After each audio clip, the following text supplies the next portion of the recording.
हाँ जी बेटे, good afternoon to all of you. कैसे हैं आप लोग?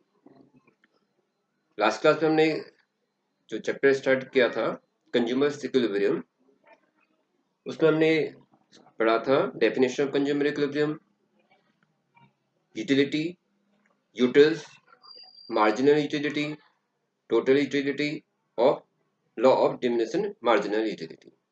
आई होप आपको वो चैप्टर क्लियर हो गया होगा जितना हमने लास्ट क्लास में किया था। अगर इसमें कोई डाउट्स हैं तो प्लीज़ मुझे कमेंट्स बॉक्स में आप लिख के बताइए, मैं उसको आप क्लियर करूँगा। आज हम कंटिन्यू करते हैं इस कंज्यूमर क्लब में, और कंज्यूमर क्लब में आज हम लोग पढ़ेंगे consumer equilibrium single commodity case और consumer case, consumer equilibrium two commodity case. Single commodity या वन कमोडिटी और टू कमोडिटी को हम इक्यू मार्जिनल यूटिलिटी भी बोलते हैं। तो फर्स्ट ऑफ ऑल हमने लास्ट क्लास में पढ़ा था कि कंज्यूमर इक्विलिब्रियम क्या होता है। Consumer equilibrium means the condition where the consumer get maximum satisfaction with his given income keeping other factors constant। एक ऐसा पॉइंट जहां पर कंज्यूमर को अपनी गिवन इनकम से मैक्सिमम सेटिस्फेक्शन होता है and there is no intensity to change the point. अगर उस पॉइंट को चेंज करता है तो जो कंज्यूमर का इक्विलिब्रियम होगा वो डिक्रीज हो जाएगा, बिकॉज कंज्यूमर एक बेस्ट लेवल पर है जिसे हम बोलते हैं रेस्ट सिचुएशन। तो हम consumer equilibrium, consumer equilibrium means a rest situation, the consumer will get the maximum satisfaction with his given income. और बिकॉज कंज्यूमर को उस लेवल पे मैक्सिमम सेटिस्फेक्शन है तो उसको वो चेंज नहीं करना चाहेगा। क्यों नहीं चेंज करना चाहेगा? क्योंकि हमने लास्ट क्लास में उसमें कुछ अजम्पशन पढ़े थे कि कंज्यूमर एक रैशनल कंज्यूमर से, कंज्यूमर की इनकम कांस्टेंट है, जो भी कमोडिटीज कंज्यूमर परचेज कर रहा है, जो बाई कर रहा है, उसके लिए उसको कुछ पेमेंट करना पड़ रहा है। जो पेमेंट कर रहा है उसको हम मनी बोलते हैं, और मनी की जो मार्जिनल यूटिलिटी है वो कांस्टेंट है। मींस एवरी नेक्स्ट यूनिट को परचेज करने के लिए उसे कांस्टेंट फॉर्म में मनी पेमेंट करना पड़ता है। Rational means what? या हमने रैशनल मींस जहाँ पर उसको मैक्सिमम सेटिस्फेक्शन मिल रहा है, मींस उसका consumer is always try to maximize their satisfaction और वो अपने बेस्ट को फाइंड करना चाहता है। Law of diminishing marginal utility में हमने पढ़ा था कि जो लॉ ऑफ डिमिनिशिंग मार्जिनलिटी है वो डिमिनिश क्यों होती है। हम एक साइकोलॉजिकल फिनोमेना लेते हैं। लेट एक कंज्यूमर कोई फ्रूट्स परचेज कर रहा है, और फ्रूट से लेट कोई एप्पल परचेज करने हैं उसको, और एप्पल्स हैं से 175 रुपीज पर केजी। ओके, तो कंज्यूमर एक्स कहता है ठीक है भाई, मुझे आपके एप्पल्स बहुत अच्छे लग रहे हैं, 175 रुपीज पर केजी एप्पल्स हैं, तो आप मुझे एक काम कीजिए, मुझे आप इसको 1 केजी एप्पल्स दे दीजिए। तो 175 into 1 KG equal to 175 rupees, तो 1 केजी परचेज कर लिया। अब कंज्यूमर्स को लगता है कि चलो 1 केजी और परचेज कर लेते हैं, right? But in this time consumer कहता है मैं एक और केजी के लिए आपको 175 पेमेंट नहीं करूंगा, मैं आपको थोड़ा सा उसमें कम पे करूंगा। आप इसे कर, आप मैं 2 केजी ले रहा हूं तो भी नेक्स्ट केजी के लिए मैं आपको 170 रुपीज ही पे करूंगा, नॉट 175। क्वेश्चन, भाई फर्स्ट केजी के लिए 175 तो सेकंड के लिए 175 होना चाहिए, लेकिन कंज्यूमर 170 क्यों देना चाहता है? Why not again the 175? The reason is, जब कंज्यूमर ने 1 केजी एप्पल्स परचेज किए थे तो जो मनी वैल्यू है वो 175 कांस्टेंट है, तो 175 इक्वल टू 1 केजी कंपेरिजन कर लिया और उसका लेवल ऑफ सेटिस्फेक्शन इंक्रीज हो गया। बट जब नेक्स्ट टाइम पे वो continue without time intervals, time gap, 1 KG extra purchase करता है तो मनी की जो यूटिलिटी है तो कांस्टेंट है, लेकिन जो एप्पल कंजम्पशन कर रहे हैं उसका जो सेटिस्फेक्शन रेट है बेटे वो रिड्यूस हो जाता है। बिकॉज हम मोर एंड मोर क्वांटिटी को जब कंजम्पशन करते हैं तो हमारा जो सेटिस्फेक्शन है वो टोटल सेटिस्फेक्शन इंक्रीज होता है, लेकिन हमारा मार्जिनल सेटिस्फेक्शन रिड्यूस होता है। तो सेटिस्फेक्शन रिड्यूस हो रहा है तो हम रिड्यूस सेटिस्फेक्शन के लिए सेम अमाउंट पेमेंट नहीं करना चाहेंगे। मीन जो कंज्यूमर रैशनल कंज्यूमर है उसको लगा कि भाई पहला 1 केजी 175 के इक्वलेंट है, इक्वल वैल्यू है, लेकिन जो नेक्स्ट केजी हम परचेज कर रहे हैं उसकी वैल्यू 175 नहीं है, क्योंकि मार्जिनल लेवल रिड्यूस हो गया, तो रिड्यूस के लिए वो रिड्यूस अमाउंट पेमेंट करेगा। तो इस केस में वो 175 के अगेंस्ट वो सब 170 देना चाहता है, इसे हम बोलते हैं law of diminishing marginal utility. Means as more and more units of a commodity consume success units consume the utility derive from each successive unit goes on diminishing. ये हमने लास्ट क्लास पे इतना हमने किया था। तो आज हम लोग करेंगे कंज्यूमर इक्विलिब्रियम सिंगल कमोडिटी और टू कमोडिटी। तो क्वेश्चन हमारे पास आता है कि कंज्यूमर इक्विलिब्रियम तो ठीक है, कंज्यूमर इक्विलिब्रियम मींस व्हाट, जहां पे कंज्यूमर को रेस्ट सिचुएशन होगा, बट हमें पता कैसे चले कि ये रेस्ट सिचुएशन वो पर्टिकुलर पॉइंट पे है। How do find out the consumer's equilibrium? Definition तो कंज्यूमर इक्विलिब्रियम हो गया, लेकिन what is the condition of the consumer equilibrium? How we come to know this point is the consumer equilibrium या this is the rest situation? तो उसके लिए हम कहेंगे कि जहां पर कंज्यूमर अपना जो मार्जिनिटी ऑफ एक्स है उसके प्राइस ऑफ एक्स के बराबर हो जाएगा। Means marginality of x equal to price of x। x को उसकी मार्जिनिटी उसके प्राइस के इक्विवेलेंट होती है तो हम उससे बोलेंगे कंज्यूमर इक्विलिब्रियम, या वो पॉइंट जहां पर कंज्यूमर को सेटिस्फेक्शन मिलेगा। और consumer equilibrium determine where the marginal utility of x upon में price of x equal to marginal utility of money.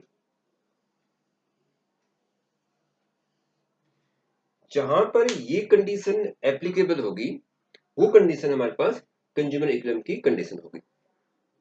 Means जो हम प्राइस पेमेंट कर रहे हैं कमोडिटीज के लिए और जो हमें यूटिलिटी मिल रही है वो इक्वल होनी चाहिए। किसके इक्वल होनी चाहिए? Marginal utility of money, money की मार्जिनल यूटिलिटी के इक्वल होनी चाहिए। मैंने आपको भी बताया था कि जो हमने अजम्पशन लिया था कि marginal utility of money constant है, मनी की मार्जिनलिटी कांस्टेंट है, लेकिन कमोडिटीज की जो यूटिलिटी हमारे लिए मिल रही है वो डिमिनिश हो रही है। तो एवरी नेक्स्ट डिमिनिशिंग के लिए हम डिमिनिश ही पेमेंट करना चाहेंगे, हम उसको सेम अमाउंट नहीं पेमेंट करेंगे। अदरवाइज क्या होगा? अदरवाइज ये होगा कि marginal utility of money is greater than marginality of X. अगर marginality of money greater than marginality of commodity होगा तो उस केस में कंज्यूमर को सेटिस्फेक्शन नहीं होगा, बिकॉज वो पेमेंट ज्यादा कर रहा है उसके बदले में उसको रिटर्न कम मिल रहा है।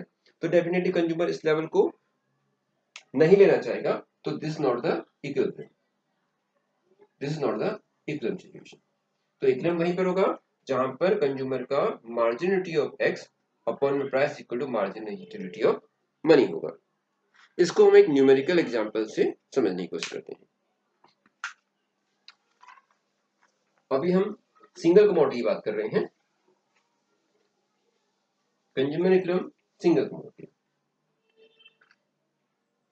Let an example, एक कंज्यूमर है and consumer's given income say rupees 15। किसी कंज्यूमर की गिवन इनकम 15 रुपीज है and the consumer can buy commodity X, goods X would like to buy, और जो X गुड है से इसका जो प्राइस है ₹3 पर यूनिट है। जो कंज्यूमर है उसकी गिवन इनकम 15 रुपीज की है और कंज्यूमर एक्स गुड्स को परचेज करना चाहता है जो 3 रुपीज पर यूनिट है। तो in that case consumer can by maximum 5 units if the entire money spent on the purchase of the commodity X। लेकिन हम देखेंगे क्या कंज्यूमर अपने एंटायर 15 पीस को कमोडिटी X में स्पेंड करता है। अगेन हम यहाँ पे अजम्पशन ले रहे हैं कि ये एक रैशनल कंज्यूमर है, means consumer behave rationally. Further marginal utility of money equal to ₹1 equal to 1 util. ₹1 equal to 1 util. Util क्या होता है? मैंने आपको लास्ट क्लास से बताया था, यूटिल means the unit of measurement of satisfaction. तो इसका मतलब हुआ कि ₹1 की जो यूटिलिटी है वो 1 यूटिल है। It means ₹3 equal to 3 utils. Means अगर कंज्यूमर ₹3 स्पेंड करता है to buy a commodity, it means the consumer is spend 3 utils. Consumer has utility for both goods as well as the money. Consumer को satisfaction मिल रहा है, consumer के लिए दोनों की यूटिलिटी है, मनी की भी यूटिलिटी है और गुड्स की भी यूटिलिटी है। तो एक्चुअल में हो क्या रहा है कि वो मनी की यूटिल्स को गुड्स के यूटिल में कन्वर्ट कर रहा है। ठीक है, अब बिकॉज वो मनी के यूटिल्स को गुड्स के यूटिल में कन्वर्ट कर रहा है, तो रैशनली वो कितना कितना बाय करेगा, जितना उसको एक्सचेंज करने में मिलेगा। मीन ऑब्वियसली वो सेम अमाउंट एक्सपेंड करना चाहेगा। थ्री यूटिल्स अगर वो दे रहा है, सेक्रीफाइस कर रहा है कंज्यूमर, तो थ्री यूटिल्स ही उसके बदले में उसको मिलना चाहिए, क्योंकि रैशनल बिहेव कर रहा है। तो थ्री यूटिल्स के अगेंस्ट थ्री यूटिल्स मिलना चाहिए। तो लेट हम देखते हैं कि वो कैसे बिहेव करता है। The consumer spend the money on commodity X, his money income on commodity X until price of X and marginality of money should be equal। कब तक स्पेंड करता रहेगा? जब तक marginal utility of X equal to price of X हो जाएगा। जब तक marginality of X price of X से इक्वलेंट हो जाएगा, कंज्यूमर उस मनी को स्पेंड करता रहेगा। लेकिन once the marginal utility is X is more than the price, तो कंज्यूमर उसको परचेज नहीं करेगा। लेकिन अगर कंज्यूमर की marginality less than the price है, तो क्या होगा? डेफिनेटली कंज्यूमर परचेज करेगा, बिकॉज रैशनल बिहेव कर रहा है। By assumption marginal utility of X is subject to diminishing return, because हमने लास्ट क्लास में मैं बताया था मैंने आपको कि कंज्यूमर की जो यूटिलिटी है वो डिमिनिशिंग रिटर्न है, where the marginal utility of money remain constant. जो मनी की मार्जिनलिटी है कांस्टेंट है, while the marginality of commodity is diminishing। Therefore, the consumer will spend his money income on commodity of X is so long as the marginality of X is greater than the price of X। तो consumer कब तक अपनी commodity को अपने money को X पे purchase करेगा? until the marginality of X and price of X। जब तक price of X greater than the marginality of money होगा और equal होगा।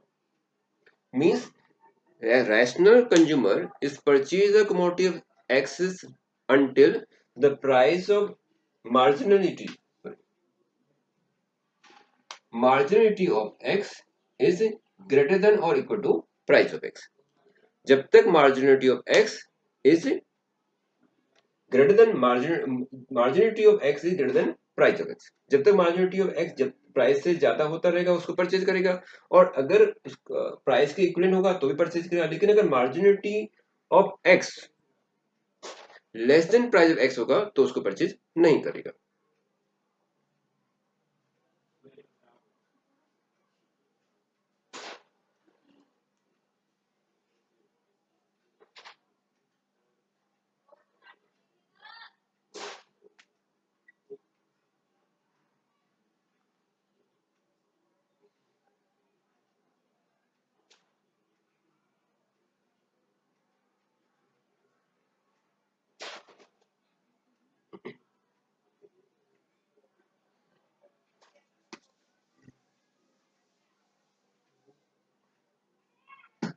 तो कंज्यूमर इक्विलिब्रियम डिटरमाइन हो जाएगा।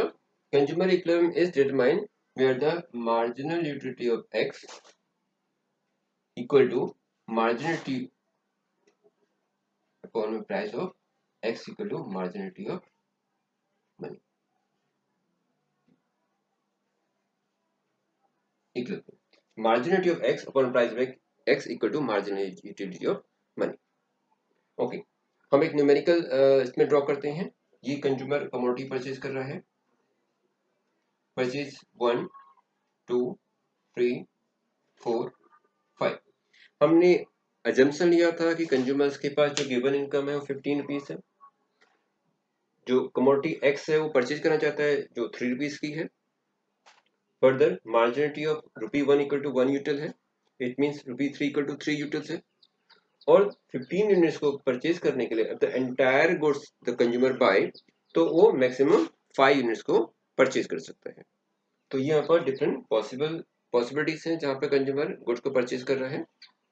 यहाँ पास है marginal utility of money, money की मार्जिनलिटी है, मींस एक्सपेंडिचर कंज्यूमर का।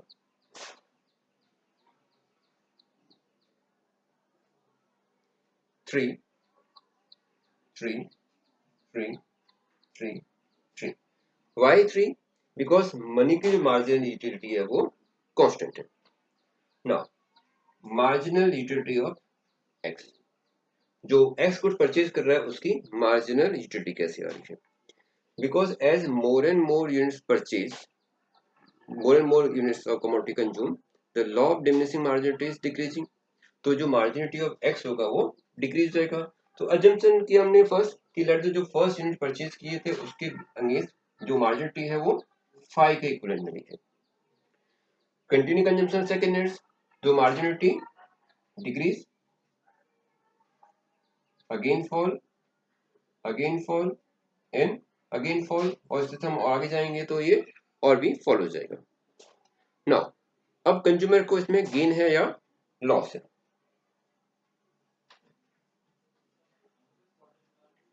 बिकॉज मैं रिपीट कर रहा हूं, हमने एजम्पशन लिया था कि जो मनी की मार्जिनल यूटिलिटी है वो इक्वल टू 1 है, P1 इक्वल टू 1 यूटिल्स, तो 3 rupees equal to 3 utils. Marginal अब एक्स कितना है 5, यहाँ पे कंज्यूमर स्पेंड कर रहा है 3 रुपीज और उसको उसके अंगेंस्ट मिल रहा है 5 यूटिल्स, मीन 3 यूटिल्स पे कर रहे हैं और रिटर्न में कितना मिल रहा है 5। तो यहाँ पे है क्या, marginal utility of money is less than marginality of X. Money की मार्जिनल यूटिलिटी एक्स की मार्जिनल यूटिलिटी से कम है, मींस कंज्यूमर को बेनिफिट्स है, तो डेफिनेटली कंज्यूमर गुड्स को परचेज करेगा नहीं, डेफिनेटली यस कंज्यूमर बाय करेगा। तो यहाँ पे बेसिकली कंज्यूमर को 2 यूटिल्स का बेनिफिट है, तो कंज्यूमर गुड्स को बाय करेगा। अगेन सेकंड गुड्स परचेज कर रहे हैं, सेकंड गुड परचेज किया हमने, अगेन 3 रुपीज पेमेंट किया, मींस हमने 3 यूटिल्स पे किया, लेकिन उसके आगे हमें यूटिल्स कितने मिल रहे हैं 4, मार्जिनलिटी डिक्रीज हो रही है क्योंकि सक्सेसिव यूनिट्स हम जब कंजम्पशन कर रहे हैं तो सक्सेसिव यूनिट कंजम्पशन करने पर जो कमोडिटी की यूटिलिटी है वो फॉल होती है, वाइल हम जो पेमेंट कर रहे हैं वो कांस्टेंट मनी पेमेंट कर रहे हैं। तो यहाँ पर कंज्यूमर का जो बेनिफिट है वो 1 यूटिल का है, मींस हम पे कर रहे हैं 3 यूटिल, हमें रिटर्न मिल रहा है 4 यूटिल, स्टिल द कंज्यूमर यहाँ पे प्लस बेनिफिट से रहे हैं। Again successive consumption, again 3 units 3 rupees और 3 यूटिल्स सेक्रीफाइस, रिटर्न में हमें मिल रहे हैं 3 यूटिल्स, यहाँ पे neither profit not loss, neither profit not loss. फिर हम 3 रुपीज पेमेंट कर रहे हैं, लेकिन अब मुझे रिटर्न में कितना मिल रहा है एज ए कंज्यूमर, मुझे रिटर्न मिल रहा है 2 यूटिल्स, पे कर रहा हूँ 3 यूटिल्स, रिटर्न मिल रहा है 2 यूटिल्स, -1 -2। अब क्वेश्चन कि हमें क्या ये सारी यूनिट्स परचेज करनी चाहिए या नहीं परचेज करनी चाहिए, तो हम इसको एक डायग्राम से ड्रॉ करते हैं। सेम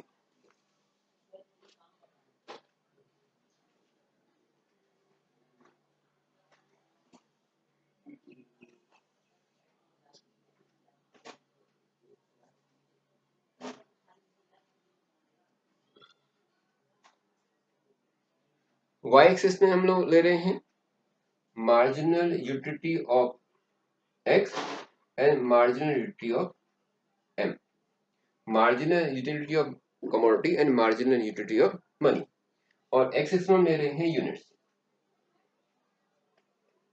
1 2 3 4 5। ये क्या है हमारे पास, y एक्सिस में हमारे पास है x की यूटिलिटी और मनी की यूटिलिटी, एक्स एक्सिस में हम ले रहे हैं यूनिट्स कंज्यूम कर रहे हैं 1 2 3 4 5 6, 1 2 3 4 5 6, these are the units we are consuming and these are the utility 1 2 3 4 5। when there is no goods consumed there is a no utility, बगैर कंजम्पशन के हमें यूटिलिटी नहीं मिल सकती, हाँ एक्सपेक्टेड यूटिलिटी हो सकती है बट एक्चुअल यूटिलिटी हमें कमोडिटी को कंजम्पशन करने के बाद ही मिलेगी। तो फर्स्ट यूनिट कंज्यूमर कंज्यूम, तो उसने कितना मनी पे किया 3 रुपीज, क्योंकि मनी की यूटिलिटी कांस्टेंट है तो हमारे पास मार्जिनल यूटिलिटी ऑफ मनी क्या है, वो हमारे पास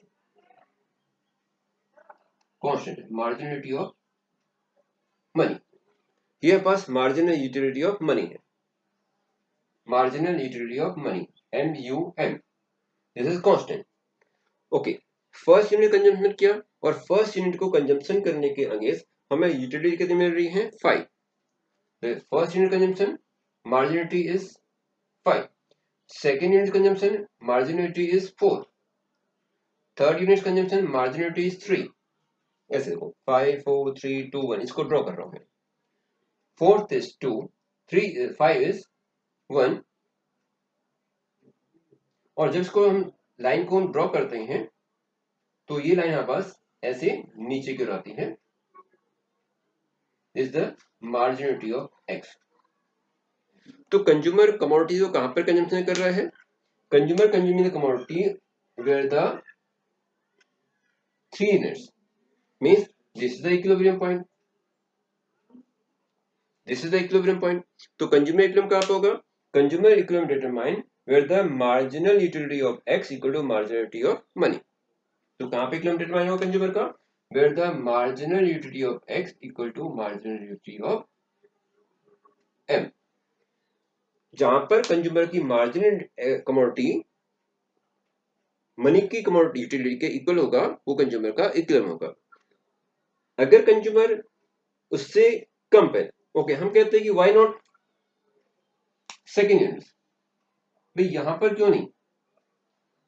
बिकॉज यहां पर तो यूटिलिटी ज्यादा है और हम पेमेंट कम कर रहे हैं, तो इक्विलिब्रियम यहां क्यों नहीं? बिकॉज अगर कंज्यूमर एक एक्स्ट्रा यूनिट कंजम्पशन करता है, 3 यूनिट कंजम्पशन करता है, तो उसका जो टोटल यूटिलिटी है वो इंक्रीज हो जाता है, वाइल उसको कुछ एक्स्ट्रा पेमेंट नहीं करना पड़ रहा मार्जिनलिटी फॉर्म में, मींस कांस्टेंट मनी पेमेंट करने के लिए इसकी जो टोटल यूटिलिटी है वो इंक्रीज हो रही है। तो therefore this is the only point of the equilibrium, not the 2 and neither the 4। 4 करने पे क्या होगा? उसकी जो मार्जिनल यूटिलिटी है वो नीचे आ जाएगी, डिक्रीज हो जाएगी, वाइल जो पेमेंट कर रहे हैं वो ज्यादा होगा। तो डेफिनेटली रैशनली कंज्यूमर 4 यूनिट्स का कंजम्पशन नहीं करेगा। Now before going to the consumer equilibrium in the two commodity cases, मैं आपको इसमें एक टोटल यूटिलिटी और मार्जिनलिटी के बीच में एक डिफरेंस बताऊंगा।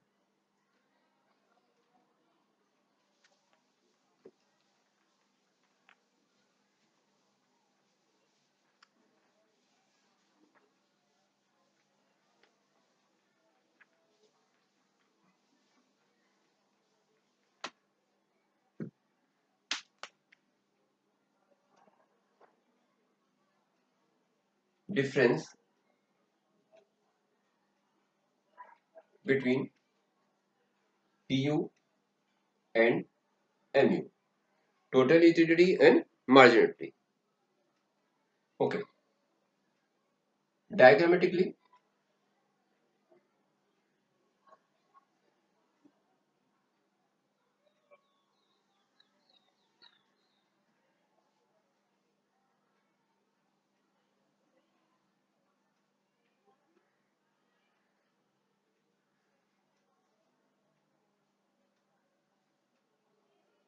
total utility, marginal utility.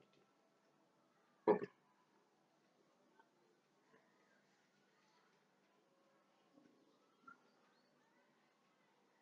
एक स्केड्यूल है, स्केड्यूल में quantity consumption, marginal utility and total utility. Unit 0 0 पे कुछ होगा नहीं, 1 2 3 4 5, marginality dash totality 0. Okay, first marginality से 3 2 1 0 एंड -1। टोटल यूटिलिटी क्या होती है? ये एक शेड्यूल हमने एजम्पशन शेड्यूल लिया है। टोटलिटी क्या होती है? Totality is the summation of the marginal utility, से 3 3 3 plus 2 5, 3 plus 2 3 3 plus 2 5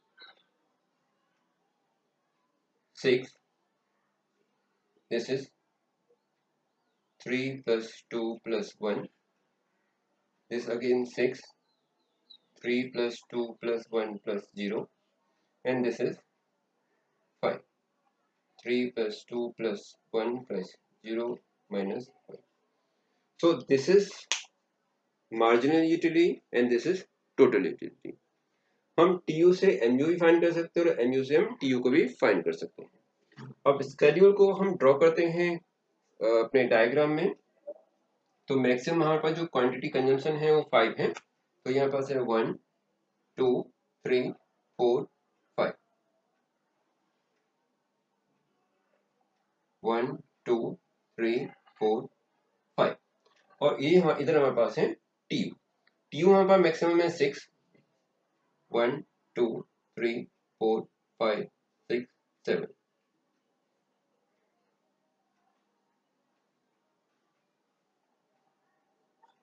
okay, first unit हमने कंजम्पशन किया है। जब कंज्यूमर कोई फर्स्ट यूनिट कंजम्पशन करता है तो फर्स्ट यूनिट पर जो मार्जिनलिटी है 3 है और टोटलिटी कितनी है 3 है। मार्जिनलिटी 3 एंड टोटलिटी इज आल्सो 3, ये पॉइंट। सेकंड यूनिट कंजम्पशन कर रहे हैं तो सेकंड यूनिट में मार्जिनलिटी 2, totality is 5, totality 5, totality is 5 here, while marginality is 2. Third unit consumption, totality is 6, marginality is 1, TU 6, MU 1. Fourth unit consumption, TU is 6, MU is 0. TU remains 6 while the MU is 0. Fifth unit, TU 5 and MU is -1. अब इन points को मैं अगर connect करता हूं तो वो इस तरह से आता है। This is total utility and this is marginal utility. Totality of x and marginality of x. तो क्या रिलेशन है टोटलिटी और मार्जिनलिटी में? रिलेशन है first, totality until the marginal utility is positive, until the marginal utility is positive, total utility is increase. जब तक marginal utility positive होगा, देखिए यहां तक हमारा मार्जिनल यूटिलिटी पॉजिटिव है तो टी हमारे पास क्या हो रहा है इंक्रीज हो रहा है। until the marginal utility is positive, TU is increase, ये फर्स्ट पॉइंट है। Second, when the marginal utility is 0, TU is maximum। यहाँ पर MU 0 है तो TU कितना यहाँ पे maximum.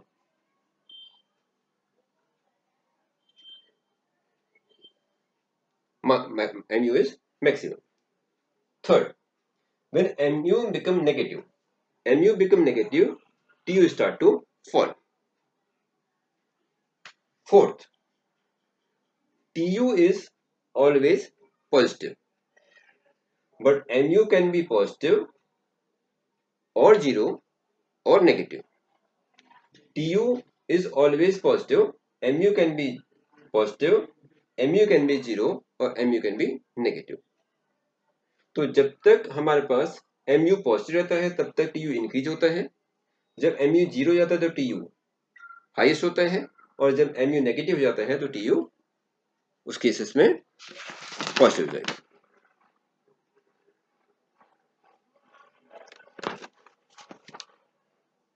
Sum of the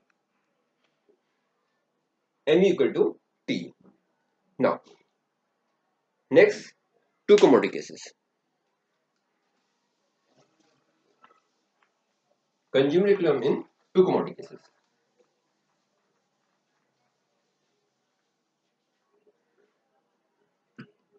to commodity को हम इक्वी मार्जिनल यूटिलिटी भी बोलते हैं। इक्वी मार्जिनल मीन्स होता है इक्वल मार्जिनलिटी, जितना इक्वल मीन्स दोनों कमोडिटी से हमें इक्वल सेटिस्फेक्शन मिल रहा है, उसे बोलते हैं इक्वी मार्जिनल यूटिलिटी। तो हमने अभी आपको मैंने बताया था सिंगल कमोडिटी में लेट कोई कमोडिटी हम गुड्स एक्स परचेज कर रहे हैं तो उसके लिए इक्विलिब्रियम कहां पे होगा, जहां पर मार्जिनलिटी ऑफ एक्स अपॉन में प्राइस ऑफ एक्स होगा। लेट कमोडिटी वाई परचेज कर रहे हैं, गुड्स वाई परचेज करें तो गुड्स वाई के लिए कंज्यूमर कहां पे होगा, marginal utility of Y upon में प्राइस ऑफ वाई। अगर हम कमोडिटी एक्स परचेज कर रहे हैं तो कमोडिटी एक्स के लिए कंज्यूमर इक्विलिब्रियम कहां पे है, जहां पे marginal utility of X upon में प्राइस ऑफ एक्स है। अगर हम कमोडिटी वाई परचेज कर रहे हैं तो उस केस में कंज्यूमर इक्विलिब्रियम कहां पे होगा, marginal utility of Y upon में प्राइस ऑफ वाई। और अगर हम दोनों ही कमोडिटी परचेज कर रहे हैं एक ही टाइम पर तो उस केसेस में इक्विलिब्रियम कहां पे होगा, टू कमोडिटी केसेस में मार्जिनलिटी ऑफ एक्स अपॉन में price of X equal to marginality of Y upon में price of Y. This is your equilibrium in two commodity cases. तो टू कमोडिटी केसेस में consumer equilibrium होगा जहां पे marginal utility of X upon में price of X equal to marginal utility of Y upon में price of Y. So equimarginality, this law states that consumer consume various goods in such quantities that the marginality derived per unit of expenditure from each goods in the same.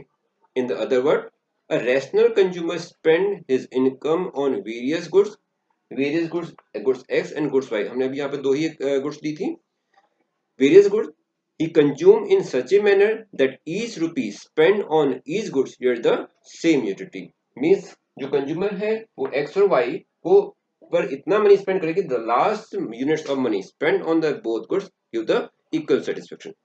So in the two commodity cases, consumer equilibrium is determined where the last unit of money spent on the both goods give the equal satisfaction. The marginal utility derived from the both goods give the equal satisfaction to the consumer. Okay. Let a consumer consuming two commodity X and Y, goods X and goods Y, at the given income, but marginal utility schedule of the both commodity may not be the same. Not be same means it is not necessary the goods X and goods Y are the simultaneous goods. वो substitute goods तो हो नहीं सकती, हो भी सकती और नहीं भी हो सकती. ये डिपेंड करता है कंज्यूमर के ऊपर कि वो X को ज्यादा प्रेफरेंस दे या Y को ज्यादा प्रेफरेंस दे. वो स्विच कर सकता है X से Y और Y से X पर. सो पॉसिबल है कि फर्स्ट वो X गुड्स को कंजम्पशन करे, जैसे जैसे हम किसी एक्स्ट्रा गुड्स को कंजम्पशन करते हैं तो उस केसेस में उसकी यूटिलिटी मार्जिन इंक्रीज हो जाती है. एक एग्जांपल लेते हैं. लेट आपके पास कुछ ऑरेंजेस हैं और आपके फ्रेंड के पास कुछ एप्पल्स हैं, right. You have said let oranges. आपके पास 10 नंबर ऑफ ऑरेंजेस है, बट आपके पास एप्पल्स हैं 0, नो एप्पल्स. 10 ऑरेंजेस हैं और आपके पास अभी 10 ऑरेंजेस हैं बट आपके पास कोई एप्पल्स नहीं है. आपके फ्रेंड के पास एप्पल्स हैं, अब आप चाहते हैं कि आपके पास कुछ एप्पल्स आ जाएं, राइट. तो ऐसे केसेस में आप अपने फ्रेंड से अपनी ऑरेंज को एक्सचेंज करते हैं और आपने अपने फ्रेंड को बोला भाई मैं आपको 3 ऑरेंज देता हूं और उसके बदले में आप मुझे एप्पल्स दे दीजिए. आपके फ्रेंड ने बोला ठीक है 3 ऑरेंज इक्वल टू 1 एप्पल. तो ओके, आपने 3 ऑरेंजेस एक्सचेंज किए और बदले में आपको एक एप्पल्स मिल गया, right. Now you left the 7 oranges and 1 Apple. अब नेक्स्ट टाइम पे आपने बोला ठीक है भाई एक काम करते हैं आप मुझे और ऑरेंजेस दे दीजिए, एप्पल्स दे दीजिए और मैं आपको और ऑरेंजेस देता हूँ. तो नेक्स्ट टाइम पे आपने बोला भी ठीक है, फर्स्ट टाइम पे आपका 3 ऑरेंजेस इक्वल टू 1 एप्पल था, लेकिन नेक्स्ट टाइम पे आप कह रहे हैं भी नहीं एक सेम एप्पल के लिए आप अब 3 ऑरेंज नहीं 2 ऑरेंज देना चाहते हैं. Okay and again continue. Let ये भी आपने एक्सचेंज कर लिया. तो थर्ड टाइम पे अब आपको और चाहिए तो आप कहते हैं कि नेक्स्ट टाइम पे भी अब आपको 1 ऑरेंज के अगेंस्ट 1 एप्पल्स ही आप देंगे. ऐसा क्यों है? वाई? बिकॉज फर्स्ट केसेस में आपने 3 ऑरेंजेस के अगेंस्ट एक एप्पल दिया, फिर आपने नेक्स्ट एप्पल्स को के अगेंस्ट आप सिर्फ 2 ऑरेंज देना चाहते हैं और थर्ड टाइम पे फिर एक और एप्पल के लिए आप आपको सिर्फ एक ही ऑरेंज देना चाहते हैं. ऐसा क्यों है? बिकॉज एज यू एक्सचेंज तो आपके पास नंबर ऑफ एप्पल्स इंक्रीज हो रहे हैं, इट मीन्स आपकी टोटल यूटिलिटी और एप्पल्स की इंक्रीज हो रही है और एप्पल्स की मार्जिनलिटी आपकी फॉल हो रही है क्योंकि as the more and more you get your utility is success unit goes decreasing. While in the case of oranges जब आप ऑरेंज को सेक्रीफाइस कर रहे हैं तो you less number of oranges left with you, less you have more the utility you have. जो चीज आपके पास कम है उसकी यूटिलिटी आपके पास ज्यादा होगी और जो चीज आपके पास कम है उसकी यूटिलिटी आपके पास ज्यादा होगी, राइट. नो तो therefore as more and more apples you get derive the every next apples less marginality and as the number of oranges units of oranges is decreasing the utility of the oranges will be increased. So because हम x और y दो commodity के बारे में बात करते हैं तो हम ऑरेंज और x एप्पल्स को दो x और y कमोडिटी ले सकते हैं. तो नॉट नेसेसरी कि आपको एप्पल्स और ऑरेंजेस को इक्वली है, आपके पास एक गिवन इनकम है, उस गिवन इनकम से आप ऑरेंज और एप्पल्स को एक्सचेंज कर रहे हैं, ठीक है। जब एक्सचेंज करते हैं तो उस केसेस में नॉट नेसेसरी कि आप उनको इक्वल लें, हो सकता है कि एप्पल से ऑरेंज पर स्विच हुए और ऑरेंज से एप्पल, यानी एक्स से वाई पर या वाई से एक्स पर स्विच होते हैं। Again, let a consumer consume two commodity X and Y at the given income, but marginal utility schedule of both the commodity may not be the same. It may be more or less of the X or Y either. Commodity X yield a higher marginality than the commodity Y or vice versa. Means आप X को ज़्यादा preference दे सकते हैं, आप Y को ज़्यादा दे सकते हैं. It depend on the commodities and the consumer's desire. Okay. In this case, margin decrease more rapidly than a case of the other for the same number of the unit consumed. जैसे मैं आपको अभी example दिया है. A rational consumer consume X and Y commodity in the order of their utilities. तो consumer जो X और Y को commodity consume करेगा अपनी utilities से according करेगा. He first pick up the commodity which yield the highest utility followed by the commodity yielding the second highest. Means वो first उस कमोडिटी को को परचेज लेगा जिससे उसको ज्यादा यूटिलिटी मिल रही है, इस तरह से वो स्विच करेगा कमोडिटी एक्स एंड वाई पर. Highest is so that the he switched the expenditure from one commodity to the other in accordance with the marginality. He continued to switch his expenditure from the one commodity another till the reach the stage of the marginality of the each commodity in the same per unit of expenditure. Say the margin until the marginal utility of x equal to marginality of y equal to marginality of money. Means वो x और y पर switch होता रहेगा until the marginal utility of x upon my price of x equal to marginal utility of y upon my price of y equal to marginal utility of money. तब तक वो switch होता रहेगा. तो consumer equilibrium कहां पे होगा? जहां पर दोनों कमोडिटीज से मिलने satisfaction equal to marginality of money होगा. अगर ऐसा नहीं होगा, means if the marginality of x is not equal to marginality of y, तो फिर क्या पॉसिबिलिटीज है? ये तो इक्विलिब्रियम है, this the equilibrium. Equilibrium is the condition where the marginality of x upon price of x equal to marginality of y upon price of y equal to marginality of money. But अगर ऐसा नहीं होगा तो फिर क्या होगा? तो फिर दो पॉसिबिलिटीज हैं. ए, marginality of x upon my price of x greater than marginality of y upon my price of y, या तो ये होगा. और B, marginality of x upon my price of x less than marginality of y upon my price of y. Means अगर equilibrium नहीं है तो फिर क्या है? तो फिर दो पॉसिबिलिटी है, या तो marginality of x is greater than marginality of y है, या फिर marginality of x is less than marginality utility of y है. बिकॉज कंज्यूमर अपनी इनकम को स्पेंड कर रहा है in a manner where the getting the equal satisfaction, तो वो स्विच होता रहेगा until this situation convert to the this. अगर मार्जिनलिटी ऑफ x ज्यादा है तो ऑब्वियसली कंज्यूमर x को ज्यादा कंजम्पशन करेगा. If the marginality of x getting the more than the marginality of y, then the consumer purchase more and more commodity of x. When more and more commodity of x is purchased, जब हम extra units purchase करेंगे x को, तो x को ज्यादा purchase करने से x की मार्जिनलिटी क्या हो जाएगी? फॉल हो जाएगी. और बिकॉज y की यूटिलिटी पहले से एक लो लेवल पर है, से यहाँ पर मार्जिनलिटी ऑफ y है और x की मार्जिनलिटी हमें x ज्यादा मिल रही है. When we consume more and more marginality of x, तो marginality of x goes on decreasing, वो नीचे क्यों आएगा?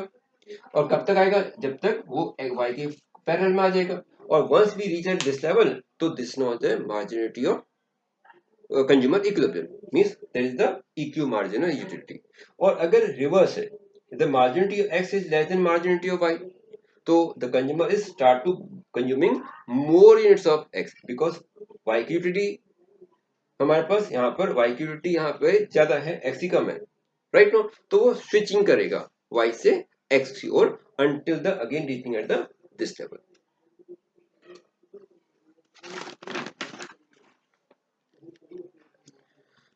So आप ये आपका कंज्यूमर इक्विलिब्रियम यहीं तक है. कंज्यूमर इक्विलिब्रियम में हमने आज पढ़ा था margin consumer equilibrium single commodity और consumer equilibrium two commodity cases में। फर्दर हमने इसमें टोटल यूटिलिटी और मार्जिनलिटी में डिफरेंसेस किया है। तो आई होप आपको ये चैप्टर समझ आया होगा। इस लेक्चर्स को कंटिन्यू देखने के लिए आप प्लीज़ इसको सब्सक्राइब कीजिए, लाइक कीजिए, अपने कमेंट्स मुझे बताइए कि इसमें अगर आपको कोई पॉइंट समझ नहीं है, क्लियर नहीं हुआ है, तो मैं उसको नेक्स्ट क्लास में उसको मैं आपको क्लियर करूँगा। और प्लीज़ सब्सक्राइब जरूर कीजिए, बेल आइकन्स को आप प्रेस कीजिए। और नेक्स्ट क्लास में हम नया चैप्टर स्टार्ट करेंगे, demand. Till now, thank you for watching this channel.